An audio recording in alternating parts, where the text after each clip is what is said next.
Hi everyone, this is Miss Granger. In this video, we're going to go over the last lesson in Unit 5, all about labor and reform movements. As usual, you'll kind of record and do activities as you watch this lesson, and you'll be able to use these notes on your mastery check. Our objective for this lesson is to discuss concepts by analyzing text and responding to questions. So you'll see Part 1, Learn and Take Notes first. As you have with the other lessons in this unit, go choose a color that you're going to highlight your key terms. Write that color here. Pause, get your color, and write that now. So let's learn about labor and reform movements in relation to the Industrial Revolution. You're going to see several boxes, and they have some text with some kind of question or prompt. So it kind of reads like left to right and goes down the page that way. So we're going to start in this top left section. It says, think back to lesson 3 about factories, urbanization, and the working class. I've included this picture of the inside of one of the tenement buildings, how crowded it was, and the other conditions that were met to kind of jog your memory. But the question you're going to answer is, what was life like for working class people during this time? So you're going to go find your lesson 3 notes. You might have your notes, or your teacher might have your notes, and they will let you look at it. But take a look at your lesson 3 notes to kind of jog your memory, and then write here what life was like. Pause and do that now. Alright, so now that we have recalled what life was like during the Industrial Revolution for regular working class people, we know that it was pretty dismal, pretty bad. Let's continue up here in this little passage. It says, employers cut workers' pay or eliminated their jobs entirely. Individual workers had little power to change their circumstances. They could not bargain with employers, nor could they seek help from the government, which did little to regulate working conditions. They needed to develop a new way of protecting themselves. So during the Industrial Revolution, if you were a worker in a factory or another company or another industry of some sort, you could not really ask for anything to better your situation. You were kind of stuck. The bosses had total control, and individual people really couldn't make a difference at this time. So what you're going to do here is underline what people could not do. So look back in this passage, underline the 2 things they could not do. Let's move on to the third passage. The early years of the Industrial Revolution saw a push within the working class to develop their own strategies for improving their lives.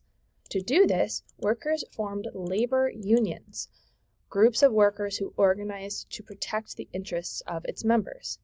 Historically, most labor unions have focused on 3 primary goals: higher wages, shorter hours, and improved working conditions. Go ahead and pause and write down the goals of most labor unions here. Continuing down in this bottom left box, the first labor organizations in the United States appeared in the late 1700s in New York City and in Philadelphia. By the late 1800s, strong unions in Europe and the U.S. had begun to make economic gains for workers, often through strikes or the threat of strikes. Pause your video, answer this question, and you'll write the response right underneath. A strike is an agreement among workers to stop working until the employer meets their demands. So a strike can easily shut down a factory, a railroad, a mine, and generally unions employed the strike strategy as a last resort, meaning they did everything else first and this was the last thing that they did. And this was often when the owners refused to sit down to discuss any issues. This was really risky during this time because if you stopped working on a strike, it meant that you were not bringing in any money or any income, and it was very possible that you could lose your job. So it was very, very risky for people to go on strike during this time. Now you'll see here that this continues on the back. So find the back of your paper so we can continue this section. It says continued from the front. Strikes could turn violent, with workers battling police or private guards hired by the companies to try to break the strike to force employees back to work. I don't really see this type of violence in the U.S. these days, but back before there were worker protections for this kind of organization, strikes really could turn violent. So go ahead and underline the definition of a strike above, and then you're going to circle T for true and F for false for these two statements below. Pause and do that now.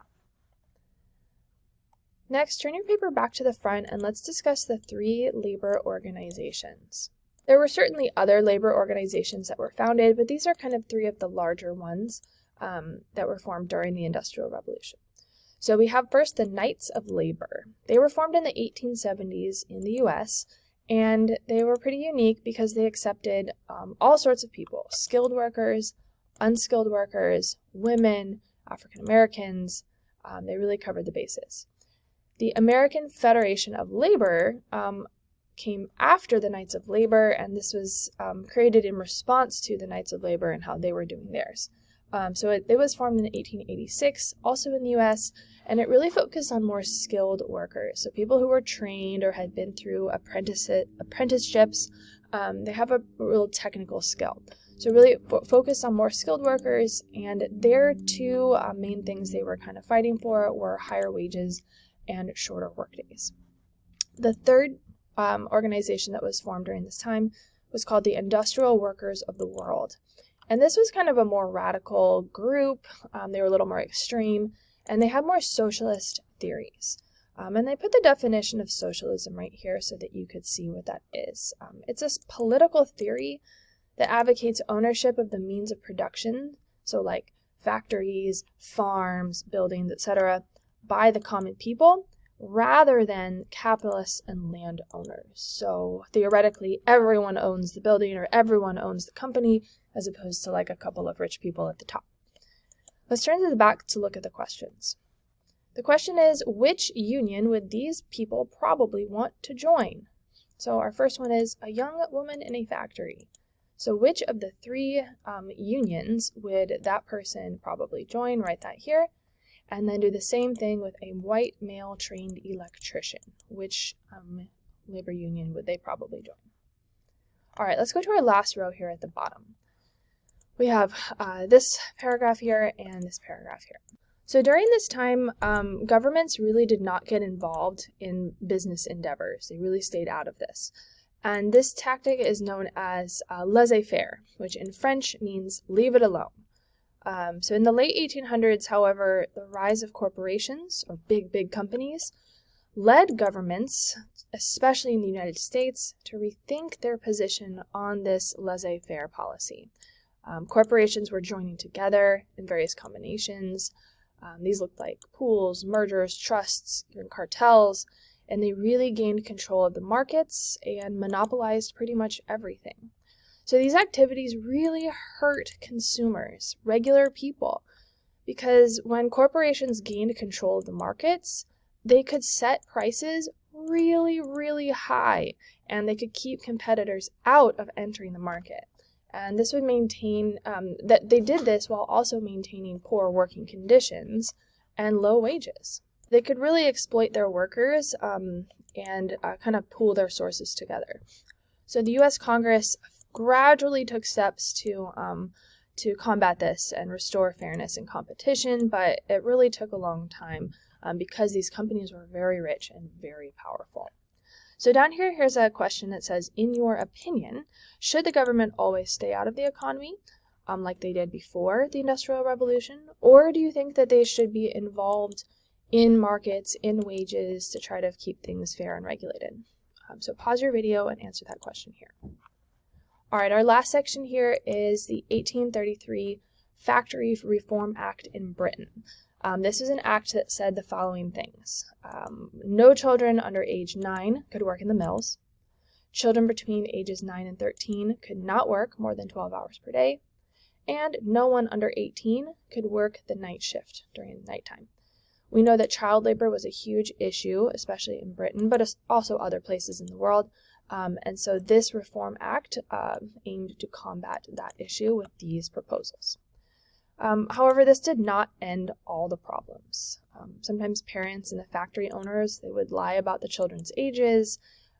If people did get caught, the fines were not really that high, so there wasn't a big incentive to stop. And inspections, or people coming to kind of check on the children, they were not consistent. However, this reform really was a starting place for future regulation. So it had to start somewhere, and this is how it happened. So you're going to fill in these blanks here for this particular example situation. So a child who was 10 could work in a blank not more than blank hours a day and not work at what time of day. All right, your job now is to lightly highlight at least 2 terms from each segment above, and you'll write them in your A through Z chart. Each segment means each little box on the page. So 2 from this segment, 2 from this segment, 2 from the first page from this segment, and so on. So each little box should have 2 terms in your A through Z chart. All right, good luck. Do your A through Z chart and then see your teacher to roll the dice for your mastery check.